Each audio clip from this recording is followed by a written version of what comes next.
India गठबंधन के उम्मीदवार के सामने उनके पास कोई ऑप्शन नहीं है और नायब सैनी जी बुरी तरह से हारेंगे वहां से, इसलिए उन्होंने एस्केप रूट देते हुए आनन फानन में नायब सैनी जी को मुख्यमंत्री बना करके वहां से निकाला। जो आज मुख्यमंत्री हैं प्रदेश के, नायब सैनी जी, वो वहां से सांसद थे और अगर उनको मुख्यमंत्री बनाना प्री प्लान्ड होता भारतीय जनता पार्टी का तो 3 महीने पहले, 3-4 महीने पहले उनको प्रदेश का अध्यक्ष नहीं बनाया गया होता।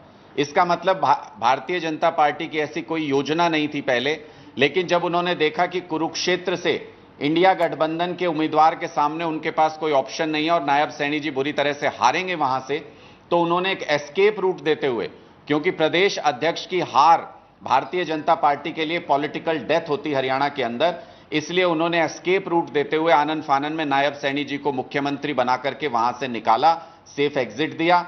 उसके बाद संदीप गर्ग एक स्थानीय व्यापारी हैं, उनको ज्वाइन कराया गया पार्टी में।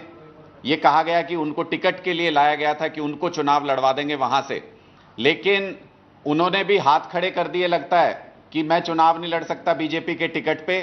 तो भारतीय जनता पार्टी में होते हुए ही उनके ऊपर ईडी की रेड करवा दी, क्योंकि बीजेपी के नेता भी आजकल इनके टिकट पे चुनाव नहीं लड़ना चाहते, उनको भी ईडी और सीबीआई से ही हैंडल कर रही है भारतीय जनता पार्टी। उसके बाद नाम आया नवीन जिंदल जी का। 20-25 दिन तक लगातार ये उहापोह चलती रही। नवीन जिंदल जी के परिवार की तरफ से मना करते रहे कि चुनाव नहीं लड़ रहे हैं, और भारतीय जनता पार्टी की तरफ से खबर उड़ाई जाती रही कि चुनाव लड़ेंगे नवीन जिंदल। और जिस तरीके से ज्वाइनिंग हुई, उसके आधे घंटे के बाद लिस्ट में नाम आया, वो आप सब ने देखा।